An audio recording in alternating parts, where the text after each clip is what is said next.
Inside Bituk, Radio Online. Coleccionistas del mundo, un apasionante hobby que cautiva a millones de personas en el mundo. Un apasionante hobby que cautiva a millones de personas en el mundo. Coleccionistas del mundo. Conduce Juan Carlos de Marco.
Muy buenas tardes a toda la audiencia de Coleccionistas del Mundo, una vez más, ya retomando, sin Luis Taube esta vez, Alberto Tenenbaum, muy buenas tardes, ¿cómo estás vos? ¿Cómo le va, Juan Carlos de Marco? Bienvenido. Hoy mejor que nunca porque retomé mi programa, me lo habían medio secuestrado, pero no Luisito Taube es un amigo y lo hizo muy bien, y de hecho tuvo la cereza del postre el martes pasado. Sí. Así que estamos nuevamente al mando, lo digo con toda petulancia, de Coleccionistas del Mundo, todos los martes entre las 17 y las 18 horas por Inside Bituk. ¿Cómo hacemos para conectarnos con Inside Bituk? Sí, a través de las redes sociales. Nos pueden escuchar a través de nuestra página web www.insidebituk.com y nos pueden dejar un mensaje a través de la fanpage de la radio en Facebook. Allí nos encuentran como Inside Bituk Radio. Por supuesto, nos dejan el mensaje y nosotros los vamos leyendo. Me va a contar Juan Carlos, en uno de los diarios de la ciudad de La Plata de hoy, apareció una nota que le realizaron, mire, en el tono que se lo digo, Ajá. Hoy dice, hoy en el periódico de la ciudad de La Plata, el diario Hoy, una nota sobre la relación de Juan Carlos de Marco, JC de Marco, como le decimos nosotros acá, con el Principado de Sealand. Así es. Primero vamos a presentar al invitado, si no me parece mal. Bueno, pero te quiero hacer una aclaración. Antes que nada, lo de la nota es una linda nota. A Ezequiel, el cronista, le agradezco muchísimo haberse tomado la molestia, la deferencia de poder haberme hecho este interview que me ha permitido hacer conocer una vez más, no es la primera vez, esta particularidad que ya vamos a decir algo. Hoy vamos a romper un poco con la tradición de que venimos trayendo. ¿Cuántos programas llevamos? Como 16, si no me equivoco. Creo que sí. Bueno, hasta este momento hemos tenido absolutamente en todas las presentaciones gente de coleccionistas platenses, o sea, socios de nuestra entidad madre, que es la única patrocinante de este programa, que es Coleccionistas Platenses. Hoy estamos rompiendo esa modalidad. Todavía quedan algunos miembros que por razones de trabajo, por ahí falta de tiempo, no han podido estar o quizás estén en el futuro, pero hoy tengo un inmenso placer, porque al romper esa tradición que llevamos me permite abrir el panorama a otras personalidades. Pero yo quisiera de que vos lo presentes, vos tenés los elementos allí y no dejar de reconocer de que se trata de un amigo personal, una persona que le tengo un enorme aprecio y que además es una de esas personas que merecen en la ciudad de La Plata, por parte de las fuerzas vivas, de las autoridades, un permanente homenaje porque le ha dedicado su vida a esta ciudad. Por favor, ¿de quién se trata, Alberto? El invitado de hoy de Coleccionistas del Mundo es Alberto Antonini, que es tocayo, además, claro, muy bien. Y es el presidente de la Fundación de la Ciudad de La Plata y es fotógrafo. ¿Cómo le va, Alberto? ¿Cómo anda? Bienvenido, muchas gracias. Les agradezco a ustedes la invitación y se imaginan que es un gusto estar aquí entre amigos. Hablando de temas que nos son bastante afines, porque para mí sería demasiada petulancia denominarme coleccionista. Sí tengo colecciones de hace mucho tiempo, comencé a coleccionar filatelia cuando tenía 14, 15 años, pero no estoy, digamos, afiliado a las entidades oficiales, porque mi gran pasión es la historia argentina y fundamentalmente la historia platense. Quería decirte que no es la Fundación La Plata, tal vez focal. Es focal, es Foro Ciudadano La Plata. Foro Ciudadano. Hemos querido darle, ya estamos desde 1998, dentro de poco cumplimos 20 años, y le hemos dado el nombre de Foro porque es justamente un ámbito de debate, es un ámbito que está integrado por distintas entidades, ciudadanos, instituciones, que nos ocupamos de analizar distintos aspectos de la problemática de la ciudad y además de criticar, que no logramos mucho con eso, tratar de ofrecer soluciones. Ese es el tema. Aprovechamos este espacio, Alberto, porque no solamente este foro tiene su debate circunstancial en algunos ámbitos donde por ahí el debate es materia de todos los días, sino que hay un espacio radial. ¿Por qué no me contás te hago el chivo, ya que estamos? Bueno, te agradezco mucho. Estamos en otra emisora colega, platense, la 95.3 Sofía Radio, todos los días a las 15 horas. Uh-huh. Los sábados y domingos estamos a las 22 y también tenemos un espacio los días sábados de 11 a 12. Espacio en el cual nos dedicamos, más que a analizar la problemática actual de la ciudad, de sus orígenes, de la historia con minúsculas, si querés llamarla. Acá tuvimos un gran historiador, tal vez uno de los más importantes que ha tenido la provincia de Buenos Aires, que fue Carlos Antonio Moncó. Uh-huh. Amigo personal, escribió varios libros, fundamentalmente sobre pampas y estancias bonaerenses, y libros sobre la ciudad de La Plata, cuando se cumplieron los 100 años, en el año 1982, Vos estuviste en la fundación, ¿no? ¿De La Plata? Era chiquitito, pero algo me acuerdo. Pero Moncó tuvo la enorme virtud de saber analizar aquellos que los historiadores generalmente dejan de lado, uh-huh. Las historias de la vida cotidiana, claro. Cómo vacacionaban, qué comían, uh-huh. En qué se movilizaban nuestros abuelos, cómo comienzan a hacer esta ciudad maravillosa, uh-huh. Dibujada sobre un plano. En toda la historia de la humanidad hay 3 ciudades que están unidas por una especie de hilo conductor, uh-huh. Que es San Petersburgo en el siglo XVIII, sí. La Plata en el siglo XIX y Brasilia. Allá por 1720, el zar Pedro el Grande de Rusia estaba cansado que el rey de Suecia, Carlos XIII, que era el rey monje, un rey muy guerrero, le prendiera fuego a todas las fortalezas que hacía. Claro. Entonces, con esa decisión tan tremenda y que han costado tantas vidas, pero que han logrado su cometido, donde no había nada, donde había ciénegas solamente, Pedro el Grande construye la ciudad de San Petersburgo, ciudad maravillosa, si las hay, sobre las costas del mar Báltico. Uh-huh. Y al mismo tiempo prohíbe que en todo el territorio de Rusia se construyera con piedra. Toda la piedra que existía hasta en el más remoto rincón de ese los enormes dominios del zar, debía ser destinado a San Petersburgo, que realmente maravilloso sería. Llevaría varios programas a hablar del Hermitage solamente, una de las colecciones de arte más grandes del mundo, porque realmente hablamos del Louvre o del Prado, pero hay más Rembrandt y más Picasso en que se salvó de la Revolución Rusa, que se salvó porque la dentro de muchas cosas lo preservaron. El tema es que murieron casi 100.000 personas en la construcción de San Petersburgo. Bueno, murieron 3 millones para la construcción de las pirámides de Egipcio, que fue muy poco, ¿no? Pero te imaginás que eran pantanos realmente infectos, con todo tipo de enfermedades. Y lo curioso es que es uno de los primeros, no el primero, pero uno de los primeros casos que se tenía que pagar peaje. Pero el peaje se pagaba con piedras, según el tamaño de los carruajes y la cantidad de víveres, porque te imaginas que alimentar a todas las personas que trabajaban allá, tenían que pagar un peaje, y el peaje eran piedras, 3, 5, 10, 50, según el tamaño del carruaje lo que llevaban. Pero te comento, o sea que son ciudades que nacieron, San Petersburgo, ya te digo, en el siglo XVIII, La Plata en el siglo XIX, donde no había absolutamente nada, en medio del campo. Gran influencia de Julio Verne, ¿no? Claro, Julio Verne escribió una novela, Los 500 millones de la Begum, en la cual él analiza, o sea que una persona gana una cantidad enorme. La Begum era la esposa como fuera del Shah, ¿viste?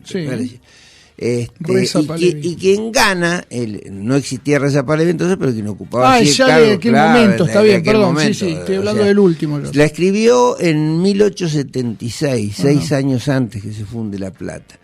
Pero habla de una ciudad ideal.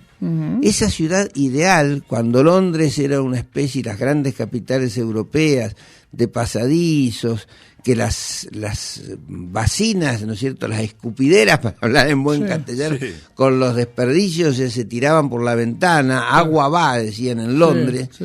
Julio Verne hablaba de una ciudad hecha en ángulos rectos, con una avenida cada 6 cuadras, y donde se cruzaban tanto las avenidas que iban en sentido paralelo. No, él no habla de diagonales, habla de algunas diagonales, pero cuando se cruzaban las avenidas, las que iban en forma paralela, que iban en forma longitudinal, allí había una plaza, o sea, un espacio verde cada 6 cuadras, calles anchas, ventiladas. Entonces no se hablaba de ecología, se hablaba de conceptos higienecistas.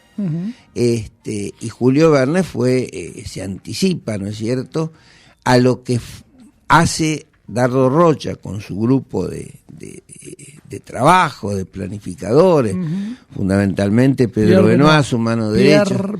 Él era Pedro, Pierre era el padre que tanto se habló. No hago más aporte porque me equivoqué en todo. No, porque está bien, Pierre, Pedro, pero el que llega acá, nacido en Francia, es Pierre Benoit, que se había hablado de la leyenda del delfín de Francia, que se había salvado milagrosamente. Alberto, yo quiero también dejar claro, ingresar en un terreno en el cual vos sos un experto.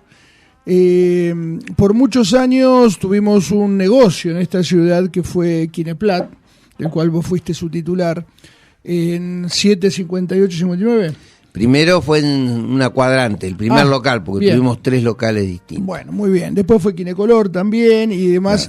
Y de alguna manera, yo recuerdo los almanaques de Kineplat y todos fueron coincidentes o tuvieron un sello distintivo que fueron las fotos fundacionales. A raíz de eso, bueno, entre otras, por supuesto, pero básicamente que lo que a mí particularmente me llamó más la atención. Tuve la suerte, y gracias a tu enorme generosidad y esa disposición que siempre has tenido, de hacerme de muchas copias de todo tu trabajo emblemático de muchos años con respecto a lo que yo vinculo con el coleccionismo, porque en definitiva mi idea, más allá de todo lo que vos representás en la vida de la ciudad de La Plata, Algo que a mí me resultó muy atrayente, atrapante, que fue tu labor histórica, casi coleccionística, pero de investigación que has hecho a través de los archivos históricos, pero a través de la búsqueda personal que has hecho de forma permanente con respecto a lo que fue La Plata y lo que es La Plata. ¿Por qué no me contás un poco cómo nace tu impronta de querer, bueno, desde ya vos sos un fotógrafo no de profesión, pero llamémosle como utilización para la búsqueda de los recursos que vos has necesitado para elaborar esa historia fotográfica? Creo no equivocarme en eso, por lo menos. ¿Cómo nace esa impronta que empezaste a tener y cómo lográs conectarte? ¿Qué lograste en tu vida? ¿Qué sabés? ¿Qué me podés contar de ese fotógrafo histórico que tuvo la ciudad de La Plata en el momento de su fundación, que trajo Dardo Rocha a La Plata, el inglés famoso? Contame un poquito de eso, que ahí ya tiene más que ver con lo nuestro y lo que los oyentes, por supuesto, pueden llegar a disfrutar. Bueno, tuve la enorme suerte, yo nací en uno de los barrios más humildes de La Plata, en las 1000 Casas. Claro, Tolosa. Barrio histórico, porque Tolosa había sido fundada antes. Tolosa se funda el 20 de diciembre de 1871. Y iba desde antes que La Plata. Antes que La Plata, 11 años antes. De hecho, fue un poco el bastión, el corralón donde se genera, iba desde la calle 528 hasta la 36 actual. No tenía esa denominación. Claro. Y de 117 hasta 4 en los planos, pero en la realidad Iraola, como se iba vendiendo muy bien, llega hasta calle 6. Por eso ¿Iraola era una especie de inmobiliaria? No, Martín Iraola fue el diputado... Perdón, yo sé que era un terrateniente, que tenía todas las tierras que yo, pero él empezó a vender, a lotear. Él empieza, o sea, se dan distintos hechos históricos que hacen que fueran una ubicación estratégica.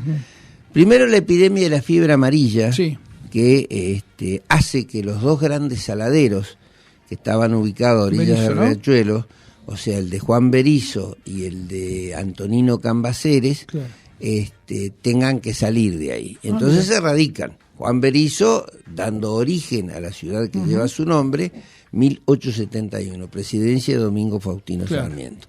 Y Eugenio Cambaceres en la localidad de Ensenada, también en el barrio que lleva su nombre. Sumado a eso es que el tren estaba llegando para acá, no había llegado todavía, estaba llegando hasta Ensenada. Y llega el 31 de diciembre de 1872. Ahora voy a llegar a la fotografía para contarte cosas. Llega el 31 de diciembre de 1872, ya fundada Tolosa, porque a lo que era la estación Ensenada, que no es la estación Ensenada actual, es lo que hoy lleva el nombre de estación Punta Lara. Y ahí tenía un espigón, una escollera, como punto de partida para que se hiciera un puerto. Viene Juan Bautista Alberdi, viene Domingo Faustino Sarmiento, viene Wilrey, y dicen, acá no estamos inaugurando hoy una estación ferroviaria, estamos así sentando las bases para algo mucho más importante, que es el puerto. Porque para tener un puerto necesitas tener acceso a ese puerto. ¿Y cuáles eran los accesos de entonces? El acceso que traía las vías férreas, fundamental, y el Camino Blanco, que ya había sido el primero que dio la traza y todo fue Mariano Moreno.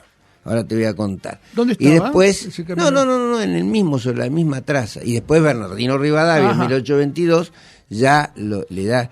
Originalmente estaba construido con la especie de durmientes de quebracho, se llamaba Camino Blanco porque estaba aconchillado, se ponía entre palo y palo de quebracho, se le ponía conchilla, porque eran zonas pantanosas. Pensá que en épocas remotas el mar llegó hasta orillas de la calle 117, 118. ¿El mar? Por eso que el mar, sí. Por eso que había grandes depósitos calcáreos, o sea, de conchilla. Y las 1000 casas y muchísimas construcciones, inclusive está hecho se hicieron canteras de explotación de la conchilla que fueron traídas por el mar. Entonces, desde acá hasta la costa del río eran todas zonas de bañados. Fue el gran problema que tuvieron las invasiones inglesas cuando desembarcan acá, que un vaqueano, no me acuerdo yo el nombre, también soy un desagradecido, como somos desagradecidos los platenses y los argentinos en general, guía a los ingleses a través de los pantanos para que se le cascajen los cañones, Mirá y vos. como se dan cuenta lo fusilan. El tipo. ¿sí? El tipo dio su vida para Mirá vos. dar tiempo que se fueran preparando para allá.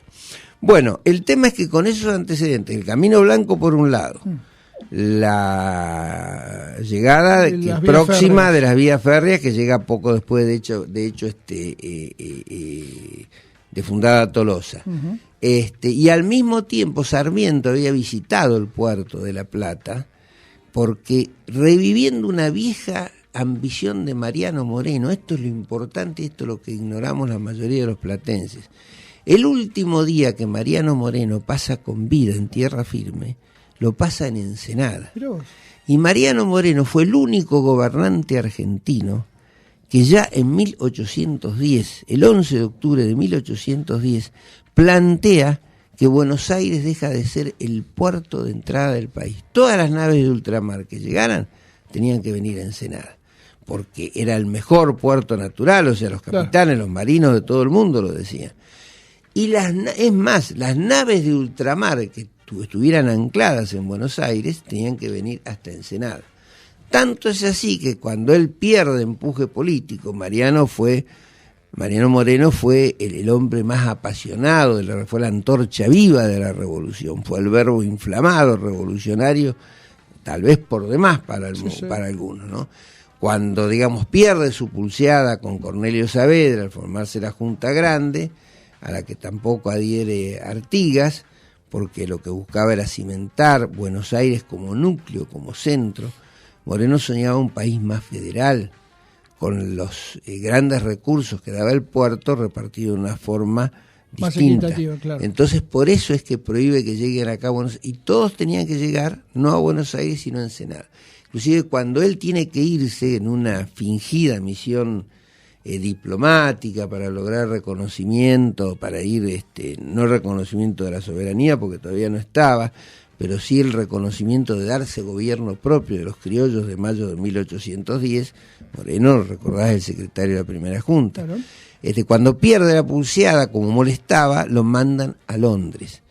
Él sale a principios de enero de 1811 de Buenos Aires y se viene con una pequeña embarcación, una escuna, la Mitzletoe. Llega al puerto de Ensenada y acá se embarca en la fragata Fama, que es donde encuentra la muerte, donde es asesinado. Y acá lo estaban esperando su hermano, Manuel Moreno, que es el que deja escrito en su diario de viaje todos los detalles, y el que después sería el general Tomás Guido, que entonces no era general. Bueno, y en alta mar es asesinado. Pero vos fijate la importancia, el único gobernante de 1810 hasta nuestros días que dijo que Buenos Aires no era más el principio, ¿no es cierto?, básico, que ya no era el puerto, la cabeza de Goliat, como le llamaba Martínez Pero son esos Estrada. tipos tocados por la varita mágica que ven más allá de sus propias narices, ¿no?, que hace tanta falta hoy en día. Son las 17:30, ahora estamos con Alberto Antonini, presidente del FOCALP, hombre histórico de Quineplat, un lugar emblemático de la ciudad de La Plata en lo que a fotografía se refiere, hombre del Club Gimnasia y Esgrima La Plata, vamos Lobo todavía a pesar de todo. A pesar de todo, y que hoy lo podemos encontrar en el Parque Saavedra, ¿no? Hoy no, sábado y domingo. No, me refiero hoy en día. Los sábados y domingos sí, tenemos un puestito en el Parque Saavedra que donde hay postales, donde hay filatelia, donde hay numismática, hay cosas antiguas de La Plata. Muy ¿no? bien. Bueno, al final uno se va un poco, es tan apasionante la historia, es uno de los... y eso que todavía no llegamos a la foto. ¿No? Porque digamos, te vas dispersando, porque me habías preguntado por las fotos y también por el loteo, por así llamarlo, de Tolosa. Está bien. En septiembre de 1871, Iraola le eleva una nota a Emilio Castro, que era el gobernador. Iraola había sido el diputado nacional más joven que tuvo la República, de toda la historia. A los 21 años fue diputado nacional. Fue uno de los fundadores de la Sociedad Rural Argentina. Un hombre de una enorme fortuna, pero además de gran poder político. Entonces, en septiembre de 1871, le eleva una nota al gobernador Emilio Castro pidiéndole permiso para lotear tierras de su propiedad. Y él le dice claramente, no dice que lo hace con sentido filantrópico ni nada, No. porque así se conviene a mis negocios. Claro. Entonces, un pueblo que le pone Tolosa en memoria de su padre y de su abuelo, no por Toulouse, sino por Tolosa de los Países Vascos, de España. ¿Puedo hacer un pequeño aporte? Pero como no, siempre son... El casco de la estancia de Iraola, y si no Me era voy a poner de pie. que hace muy poco tiempo se encontraron las bases de lo que era la caballeriza, ¿no? A la vera de la calle 118. Esta es literalmente vecina a lo que hoy es el gran estadio. No, es el monumento. Ocupaba las tierras del Monumental del Bosque. Ocupaba, pero claro, ahí del estaba estadio la Juan estancia, Carmelo. Yo digo que estaba. las bases estas que se encontraron Sí, ahora sí, están inmediatamente linderas por cruzando la la caballeriza, ¿no? Exacto. Las caballerizas eran ahí en esa parte y está cruzando la diagonal. Exactamente. ¿Viste qué pasa? Ahí estaba el casco de la estancia Iraola, que precisamente el Bosque de La Plata era un poco el parque de la estancia, Sí, ¿no? sí, Y por eso de que nosotros, además de tener una gran impronta tripera y platense, tenemos esa histórica posición sentada en un lugar histórico, ¿no? Donde pernoctó Dardo Rocha, Benoit, todo exactamente. lo que viene acá, Y si no había otra cosa. Fue residencia de los vicegobernadores. Durante mucho tiempo, exactamente. Sí.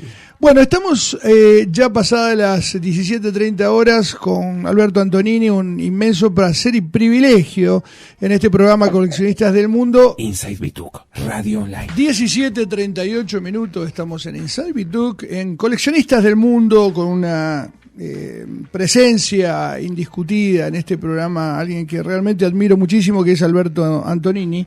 Un pedazo de historia de la ciudad de La Plata, y en el intervalo estábamos departiendo, más vale me estaba contando la historia de lo que fue el fotógrafo oficial de la fundación de la ciudad de La Plata.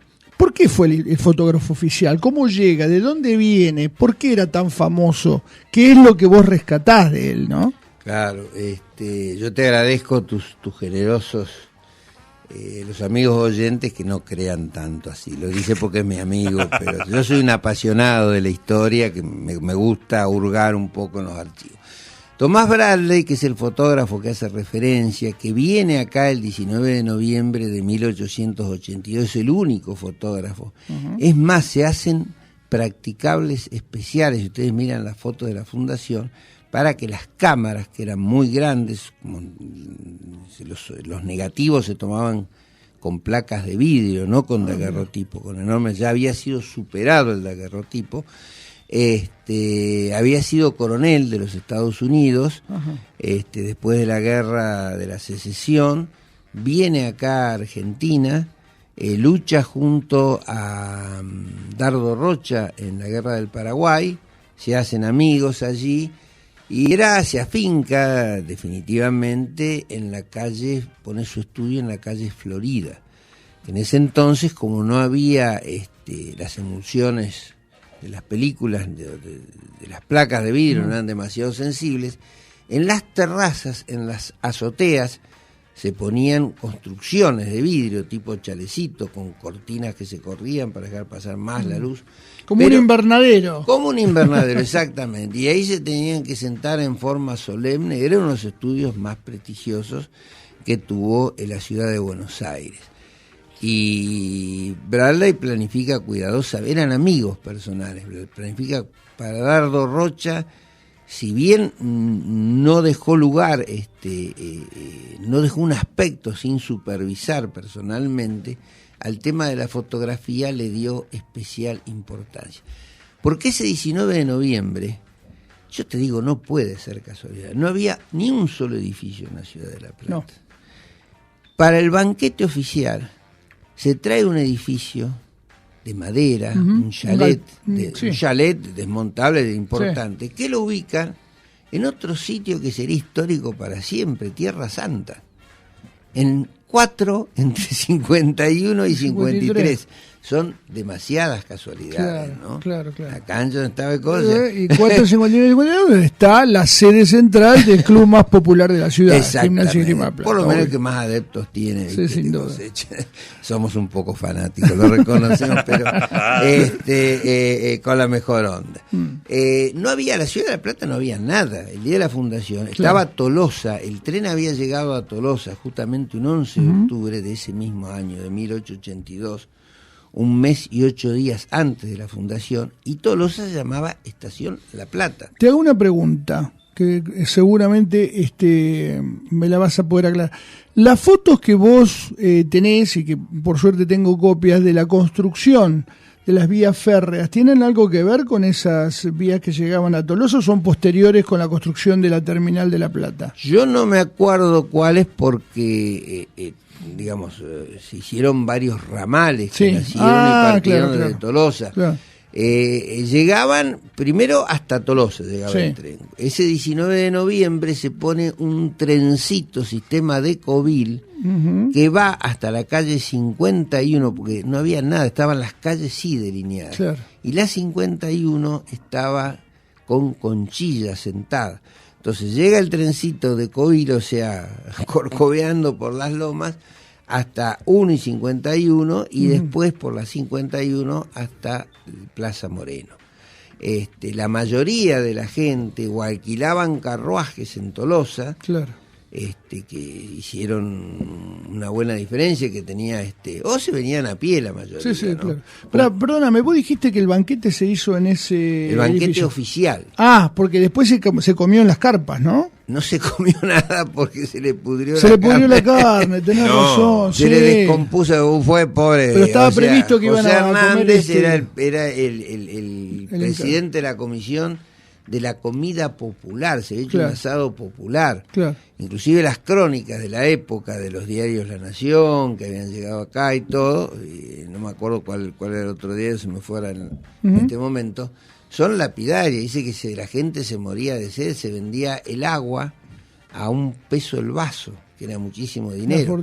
Estaban todos muertos de hambre porque las carnes que había unas vaquillonas que habían sido donadas en tierras que eran parte de la estancia que había heredado Manuelita Rosas, ahí por el lado del Policlínico. Sí.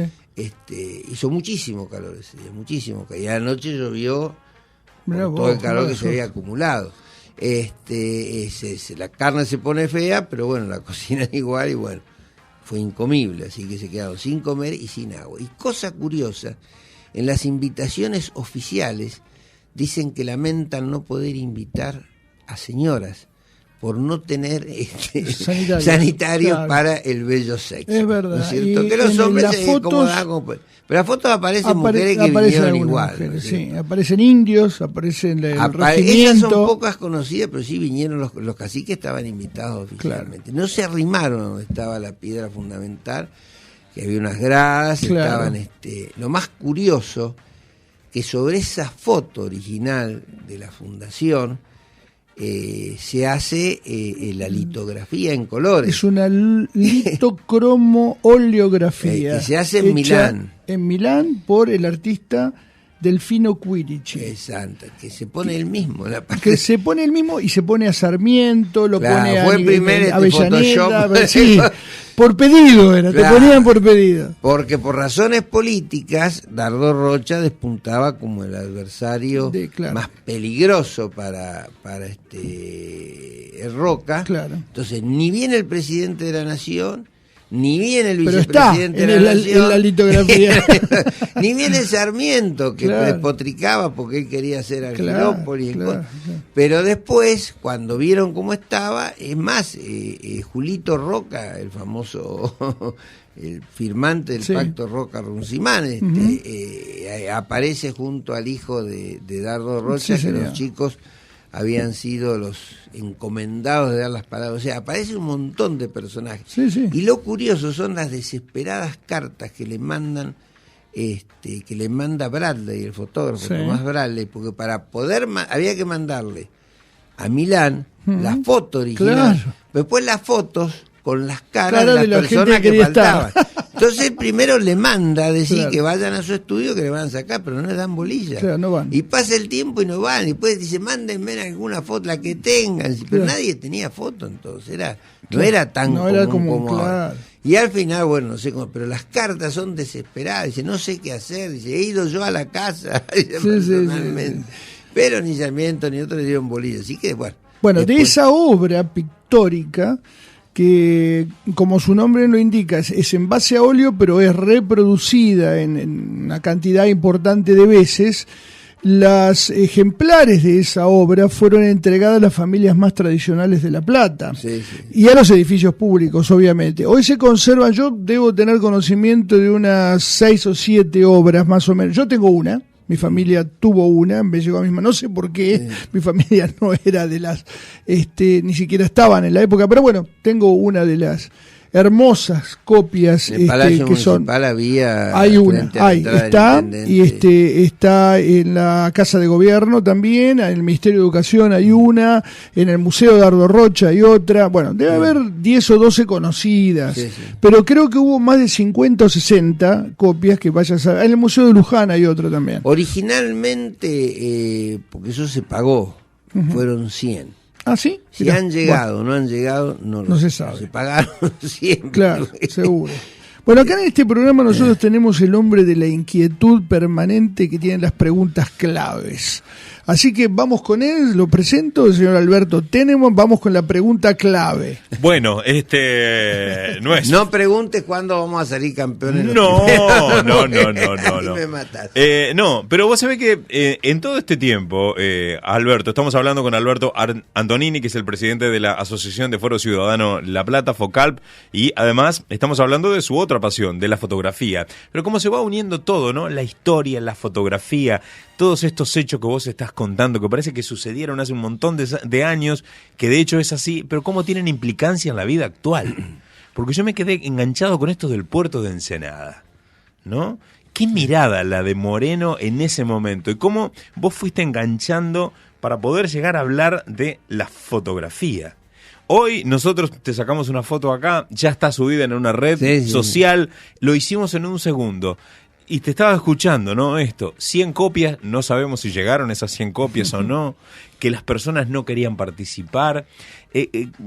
Contame de estas dos pasiones tuyas, que ya has contado bastante, pero me gustaría tu punto de vista personal, ¿no? ¿Cómo nacieron o cuánto tiempo le dedicás? Esto de la historia y la fotografía. Mira, yo personalmente lo empecé a hablar y después obviamente me voy por las ramas, como es mi mala costumbre. Yo tuve la suerte de poder estudiar en el Colegio Nacional de La Plata. Sí. Y cuando estábamos cursando tercer año, yo recién tenía 15 años, en el colegio se dictaban los sábados por la mañana los cursos de actividades extra y coprogramáticas. Se daba taxidermia, se daban distintos cursos, teatro, y uno de los cursos era de fotografía. Y la fotografía me apasionó siempre porque tenía algo mágico. Lo dice claramente Mariquita Sánchez de Thompson, que fue testigo de la primera fotografía que se saca en el Río de la Plata, en el Cabildo de Montevideo, en 1841, que la saca un buque, digamos, el sacerdote que venía en un buque escuela. El buque escuela era la Aurora.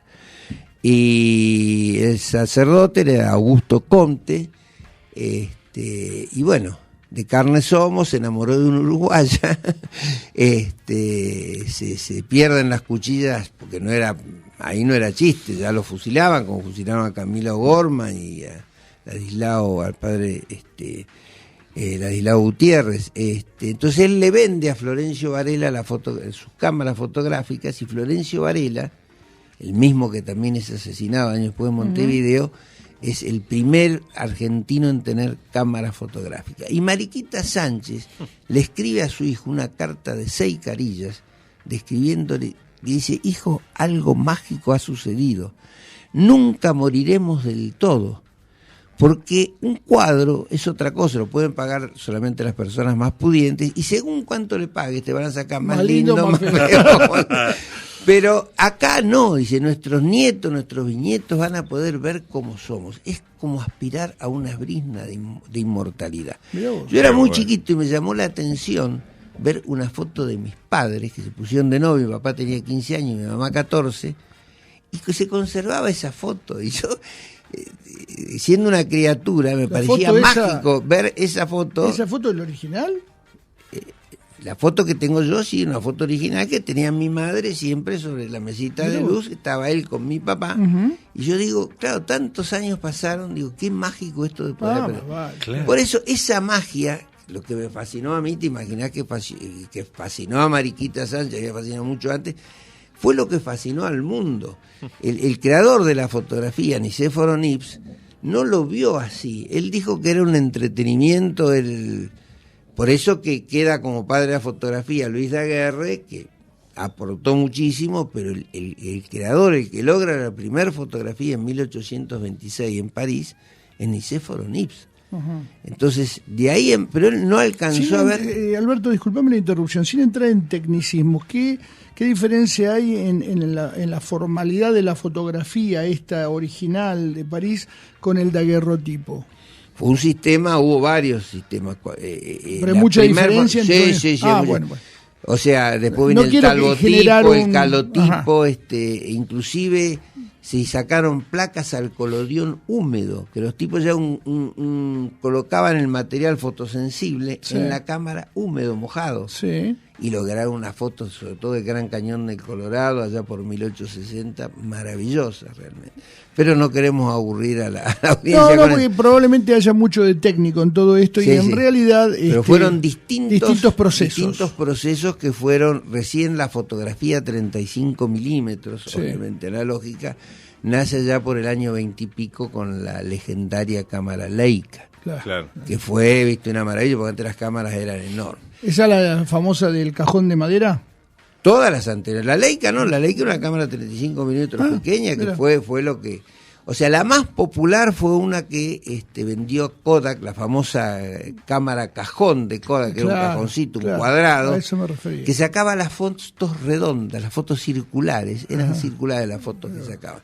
Fue la más popular, pero ya la Leica técnicamente era película 35 milímetros y además con una calidad, unas posibilidades increíbles. Entonces me fascinó lo que yo te estaba contando del tema de que uno podía aspirar a través de la fotografía a una brizna de inmortalidad, pero además el hecho de hablar con imágenes. Claro. Y que realmente, te digo, es cierto el proverbio chino que una imagen vale más que 1000 palabras. Yo, fascinado o sea, con todo el dolor, la angustia que me provocaba la guerra de Vietnam, por ejemplo, el genocidio, digamos, de Vietnam, pero más que los campos en llamas o que las batallas de miles de hombres de un lado o del otro, los misiles, una mano arrancada reseca colgando un alambrado de púa. Claro. El horror de la guerra, esa sola imagen te dice mucho más de lo que podíamos estar hablando horas para explicar los horrores de la guerra. Una mano arrancada, como una frase del poema de Pablo Neruda que dedica a Hiroshima, y dice, los hombres se volvieron súbitos leprosos. Dice, el padre tomaba la mano de su hijito y la mano se desprendía y quedaba en la suya. Entonces, vos fijate, o sea, cómo a veces a través de la poesía o a través de la fotografía, o sea, mostrás la realidad tal como la sentís, no como la ves. La fotografía no puede limitarse nunca, salvo que sea documental, a ser una especie de fotocopia de la naturaleza. Te sirve para perdurar, te sirve para, digamos, sobrevivir a tu propia vida, pero al mismo tiempo te sirve para expresar cosas, ¿entendés? Que de una forma que solamente los poetas, como en este caso de Neruda, pueden hacer con tanta exactitud, con tanta economía de palabra. Le agarrás la mano de tu hijo y te quedás con la mano de tu hijo. Todo el horror. ¿Qué más para decir, para contar el horror? Y ahí como te perdóname, no sé qué otra cosa de lo que te preguntó no le contestaste nada, pero bueno. No, dos cositas. Nombraste la Leica. Yo he escuchado a fotógrafos que hoy en día las siguen poniendo por sobre todas las demás, incluso las que han salido ahora. ¿Vos tenés una opinión con respecto a eso? No, o sea, las tecnologías... Primero tengo que aprender, o sea, ahora hay una tecnología digital, Claro. y antes era fotografía analógica, ya no se necesita el rollo, es mucho más económico. El problema, y la Leica no era reflex, se llamaba reflex cuando vos no ves a través de un visor, sino ves a través de un espejo en ángulo de 45 grados a través del objetivo. Pero aún con esa limitación, era de tanta calidad los objetivos que tenía la Leica, que te ofrecía tantas posibilidades técnicas, que fue algo maravilloso, revolucionó a la fotografía. Entonces algunos la siguen usando por su gran calidad. Pero acá sucede como cuando nace la televisión, dijeron, murió la radio. Claro. Y la radio sigue teniendo plena vigencia. Entonces, al nacer la fotografía digital, nos da un montón de posibilidades en cuanto a economía y todo. Perdés muchísimas cosas. Nadie imprime fotos ya. Claro. Las que guardadas son fotos virtuales. Sí. Y es otra cosa. Será porque uno ya es un poco madurito, tiene mucha experiencia acumulada, digamos. Vos sabés que... Pero es como leer un libro. Sí, más Yo, vale. leerlo de la computadora es una cosa, pero leerlo del libro objeto es otra. Y ver Sí, una sí, foto sí, el el olor. diario, el El diario, olor. pero más vale. Vos sabés que yo tengo un grado de amistad, no es tan intenso, pero tengo también una profunda admiración por uno de los más prestigiosos fotógrafos de La Plata, que es José Luis McLaughlin, que vos seguramente McLaughlin, sí. Bueno, José Luis anda haciendo una experiencia, revoloteando por distintos ámbitos, y a mí me tocó ser carne de cañón de él, porque él está sacando unas seriadas con algunas temáticas puntuales, con una cámara analógica antigua. No es una Hasselblad, pero muy parecida. No, es una Yasica Mat 124, ¿sí? Bien. Porque conozco la cámara. Bueno, y es una cámara que obviamente tenés que saber mucho para sacar con gran calidad, porque es una cámara complicada y demás.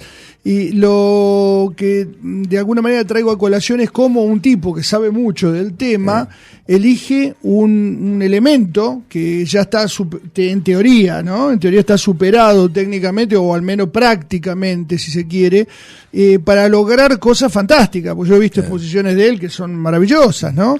Y cómo, digamos, de alguna manera revive y revitaliza una técnica, una modalidad que en algún momento estuvo muy promocionada a nivel artístico, ¿no? Sí, sí. Él inclusive más, tiene el mismo formato, lo que vos decías, no era una casera, pero tiene el mismo formato, 6 por 6 centímetros Exacto. en negativo, con los famosos rollos 120, Exacto. salvo cuando las cámaras profesionales que se hacían a granel, permite sacar 12 fotos. Pero José Luis hace revelar con técnicas químicas en negativo, después escanea esos negativos y sobre esos negativos escaneados hace las copias y logra una fidelidad maravillosa.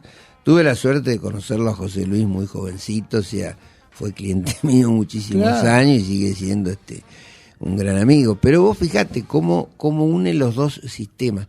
Las tecnologías no se excluyen, se complementan. Claro. Los cursos que doy, yo llevo siempre un cañón, o sea, un proyector de imágenes digitales, y llevo un Kodak Carrusel, proyector de diapositivas. Y hace unos años saqué en Holanda un campo de tulipanes, porque era un colorido enorme. En el mismo lugar, a la misma hora, saqué con mi Nikon analógica y saqué con una cámara digital.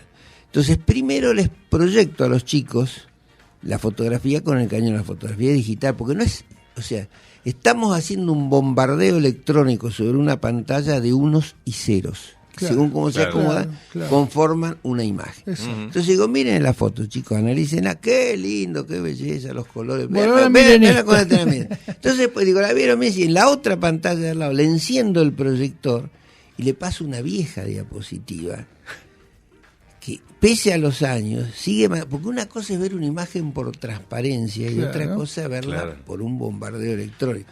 Y no pueden creer la diferencia. Las gamas de colores que vos tiene ves, la analógica. que tiene la analógica. Entonces no es que sea ni mejor ni peor, es distinto. Seguro. Y el tema está en tener la sabiduría de aprovecharlo y de hacerlo. Lo que sí pasa es un poco ¿cómo te puedo decir? La teoría de la perdigonada. Como no te sale nada, sacás 50 fotos. Pero antes, como te costaba y bastante una foto, tenías que pensarla. Entonces, a veces, tal vez, esa foto que vos pensabas tanto y sacabas una, tenía más valor desde el punto de vista artístico. Seguro. Pedro Luis Raota, o sea que fue un gran amigo, la mejor producción de él era cuando estaba en su Entre Ríos natal, que sacaba en 6x6 en blanco y negro. Seguro. ¿Por qué?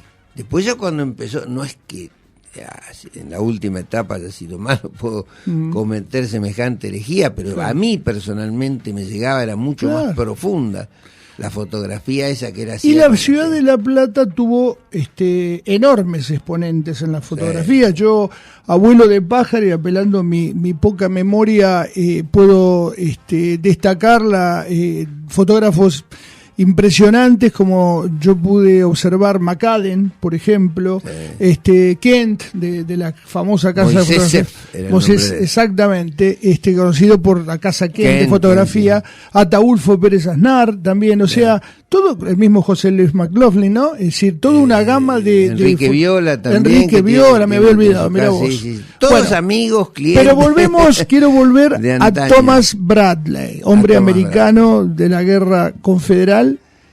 ¿Por qué Alberto Antonini se vuelca a la fotografía histórica de La Plata? Yo ya me puedo imaginar, porque acabas de nombrar de tu pasión por la fotografía, pero ¿por qué enfocaste la fotografía, no por ejemplo en campos de tulipanes, como acabas de decir, y fuiste a la historia de La Plata? ¿Está clara mi pregunta? Sí, fue un viaje a la semilla, como la frase el título no es mío, es de una obra que hace la biografía de Márquez, o sea, Gabriel García Márquez, vuelve a la Cataca para buscar sus raíces, ¿no?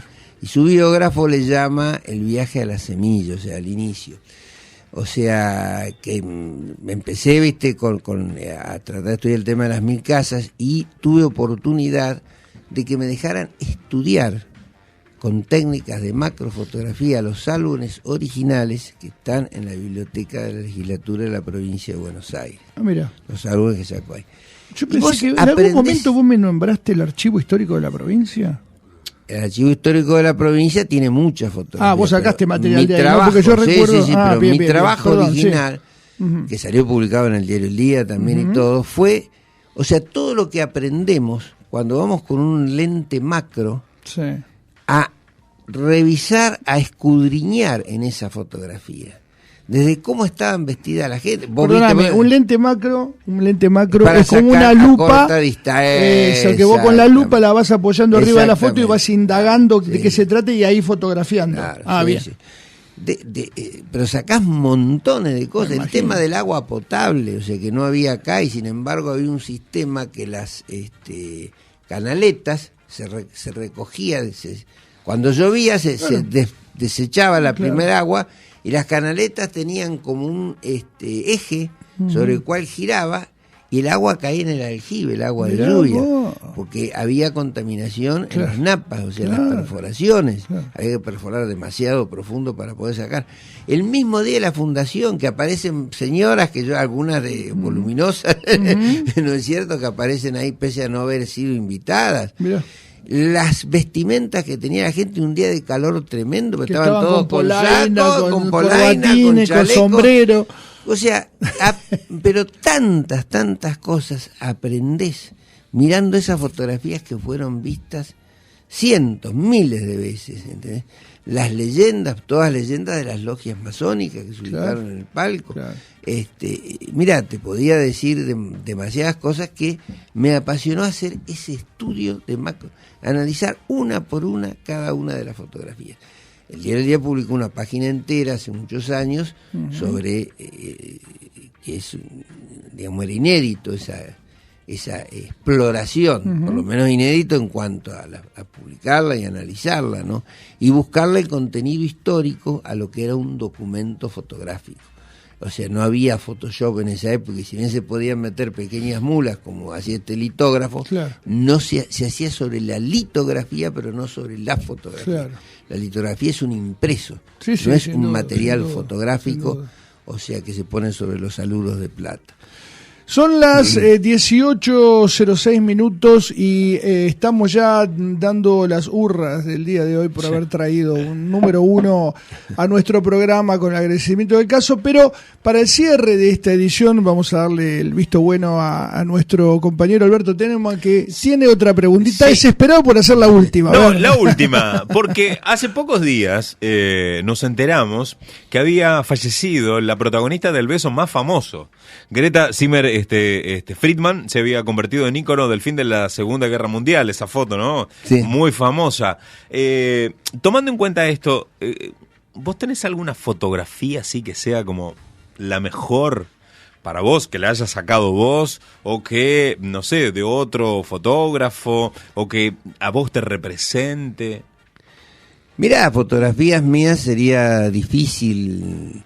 Nunca fui más un estudioso que un artista de la fotografía. Uh-huh. Lamentablemente, digamos, no la utilicé la fotografía para regocijarme. Sí, lo hice muchas veces, pero generalmente fue mi trabajo durante muchísimo tiempo. O sea, fui uno de los, no te digo de los primeros, pero tuve uno de los primeros números de patente de fotógrafo aéreo de la ciudad de La Plata. O sea, hicimos muchas fotografías en helicópteros, se sacaban. ¿Al Gallego Alonso lo conoces? ¿Cómo? ¿Al Gallego Alonso lo conoces? No, ¿El que hace las fotografías aéreas? No, bueno. De otra época. Sí, estoy hablando del año 60 y pico. Inclusive tuve la posibilidad de fotografiar desde un helicóptero de carga que me ataron como un matambre, desde en la Antártida, el transporte Bahía Aguirre y el rompehielos San Martín, porque habíamos quedado varados frente a la base Petrel. Porque, tuve la suerte de estar a cargo del Departamento de Fotografía y Cine del Colegio Nacional de La Plata, hacíamos convenios, esa vez se había hecho un convenio con el Instituto Antártico Argentino y pudimos fotografiar todas las bases, un material, la campaña 66-67. Pasaron 50 años, claro. Parece mentira. Claro. Y recopilamos un material porque, de forma casual, en otra oportunidad después te lo cuento, o sea, pudimos hacer ese trabajo que nos los pidió un convenio que hizo la Universidad de La Plata con el Instituto Antártico Argentino.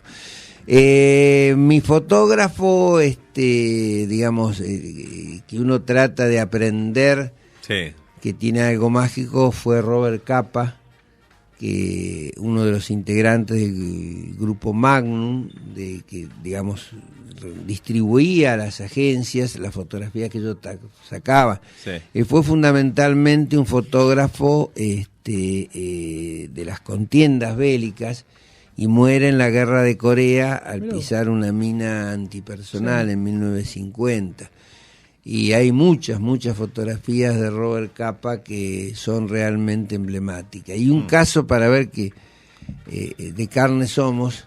Él desembarca en la playa de Omaha, el famoso día D, y arriesgando su vida y con la muerte, la desesperación, todo lo que estaba ahí, él iba mandado por la revista Life, manda 6 rollos a revelar, y por un problema de laboratorio que nunca había pasado, le estropean los rollos a Robert Capa. Se pudieron rescatar algunas de esas fotos, yo tengo un libro con las fotos de esas rescatadas, que pese a los problemas técnicos, son fotos increíbles. A Robert Capa, no quiero extenderme demasiado, lo volvían loco preguntándole con qué sacaba la foto. Es como si fuera, viste, la receta de cocina, que pone 3 huevos, 100 gramos de manteca. Entonces, y acá también pone una cámara reflex, o sea, qué sé yo, una Nikon, por decirte algo, con un objetivo de un zoom o un objetivo de 85 mm, con tal película, con tal cosa, y tu foto va a seguir siendo maravillosa. No, porque la cámara es una herramienta, lo importante es quién está atrás de la cámara.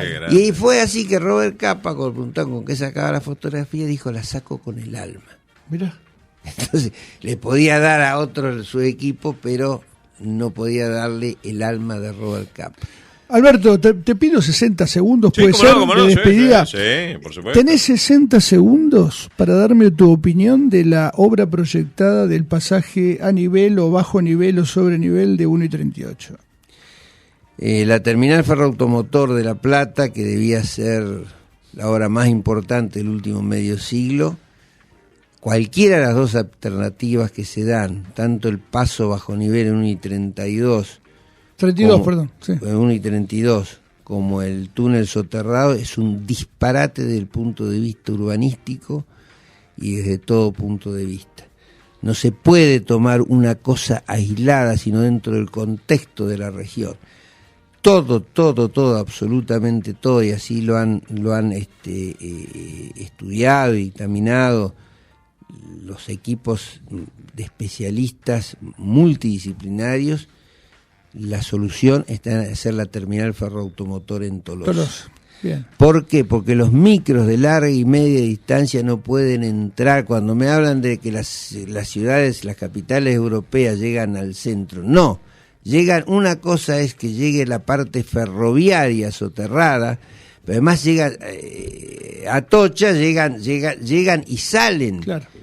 Vías que se expanden por toda la región. Acá es un túnel por el cual entra un trencito y puede volver para atrás. Claro. Un disparate total. Semejante, o sea, no sigue nada. Es un tema que recién lo tenés estudiado los últimos 6 meses, ¿no? Más o menos. Empezamos a pelear por la terminal ferroautomotor en el año 2000, cuando salió ese proyecto disparado. Pues siempre se había hablado de Tolosa. Salió ese proyecto, hubo muchos intereses económicos por ese proyecto, y ahora sigue habiéndolos, porque las tierras, el Poder Ejecutivo Nacional había donado al intendente Pablo Bruera las tierras de la estación Tolosa, que eran del ferrocarril, para que allí se construyera terminal ferroautomotor. Pero